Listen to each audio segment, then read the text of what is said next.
Hello everyone. Today, I share the heartfelt story of CEO Jame, who suddenly lost his beloved father. Through deep sorrow, he, along with his wife and child, overcome hardships, cherish memories, and carry forward his father's love. This is a journey of loss, love, and growth. If you enjoy meaningful stories like this, don't forget to subscribe to the channel and hit the notification bell so you won't miss upcoming videos. Thank you for joining me on this journey. Life often gives no warning before delivering its cruelest blows. In the middle of a busy workday, with meetings lined up and schedules packed, CEO Jame received a phone call that shattered his world. His father, a beloved figure, his first teacher in life, had suddenly passed away from a heart attack in their hometown. There had been no signs, no final words. In just a heartbeat, he was gone, leaving behind an immense void in the hearts of his loved ones. Jame froze as he ended the call. In that moment, everything seemed to stop. Voices, traffic, the ticking of the clock, fading into an eerie silence that pressed heavily on his chest. As the head of a major corporation, Jame had faced countless challenges, risky billion-dollar deals, and difficult decisions. But nothing had ever made him feel so powerless. This was a loss that couldn't be negotiated, reversed, or controlled. His father's image filled his mind, graying hair, gentle eyes, and that deep, calming voice that often reminded him, no matter where you go or what you do, never forget who you are. His father wasn't famous or wealthy, but he was a model of integrity, simplicity, and love. He was the one who taught Jame how to face failure, how to rise after every fall, and how to live with kindness in an often unfair world. As a child, whenever Jame stumbled or fell, his father would be there, gently placing a hand on his shoulder and saying, "It's okay. Falling is how we learn we're growing." Now, upon hearing of his father's death, Jame felt he had fallen once again, but this time, the one who used to lift him up was no longer there. The news hit like a storm, sweeping away all joy, all plans, and the many dreams he had yet to fulfill with his father. He had planned to take his parents on a trip to Europe, to bring his father back to visit the village school where he once taught, or simply to sit and share tea with him on a quiet weekend afternoon. Now, all of that had become unfinished dreams. A sense of mourning spread over the house. Memories rushed back like an old film reel, his father's words, gestures, the warm grip of his hand whenever he waved goodbye as Jame left for school. Now, that man had gone forever, leaving a silence that echoed deeply within Jame's heart. His father's passing left Jame in a profound, speechless emptiness. Once a strong and composed man, fearless in the face of boardroom storms and business rivalries, he now found himself quiet, withdrawn, and lost. This pain wasn't a visible wound, it was a deep, invisible cut in the soul, leaving him adrift between cherished memories and a harsh, inescapable reality. In the days following the funeral, Jame barely spoke. He would spend hours in his office, silently staring at an old photo of his father, the one where he smiled gently, standing in the familiar backyard garden. No one could reach into that world of silence, except for Diep, the one woman who understood every expression, every pause in Jame's breathing, without needing a single word from him. Ly didn't cry much, but her eyes were always red. She quietly took care of the funeral arrangements of the home of Jame. Most importantly, she remained by his side, saying nothing, only holding his hand tightly each time he rested his head on her shoulder.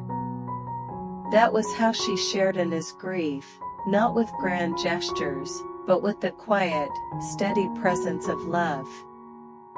One night, their young child woke up and cried. Jame picked the child up and carried them outside, into the cool air where the moonlight softly bathed the earth.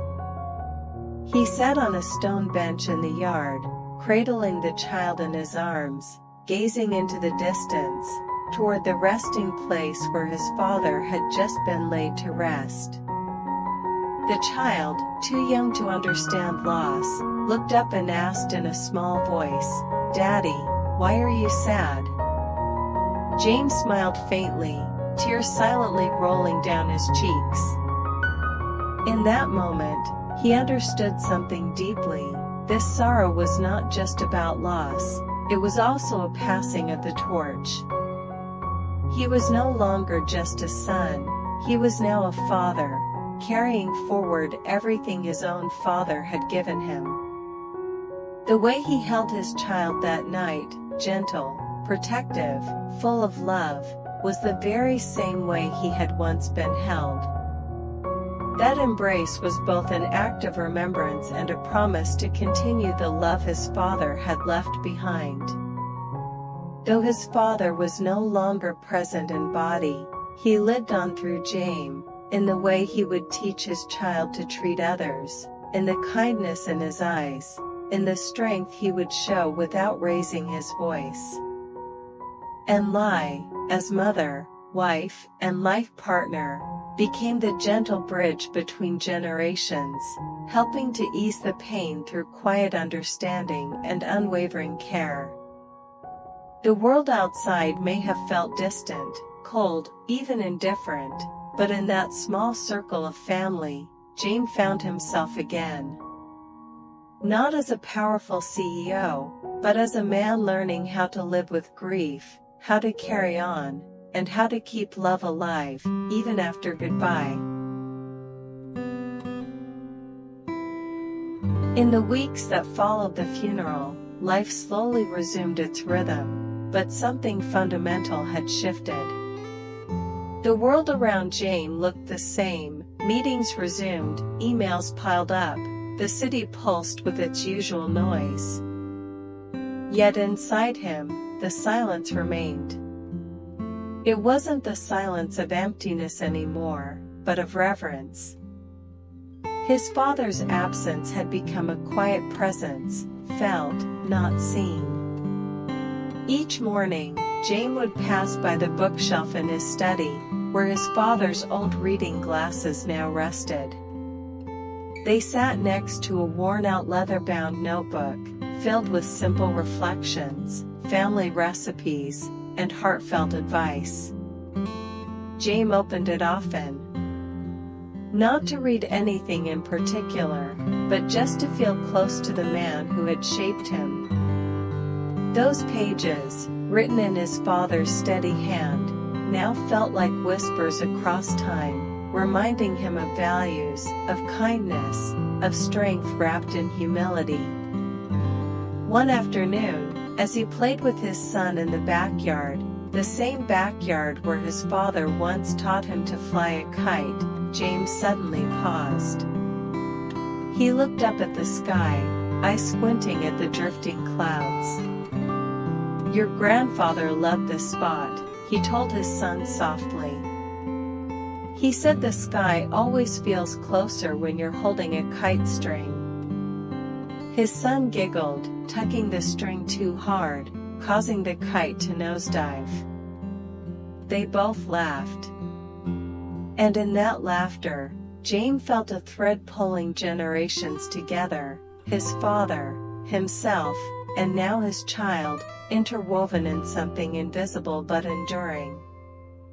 These moments, once taken for granted, now became sacred.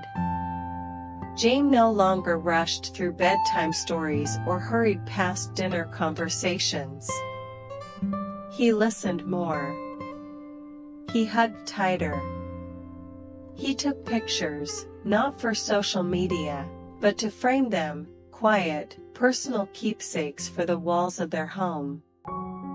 Grief had slowed him down, but in doing so, it had also taught him to be present.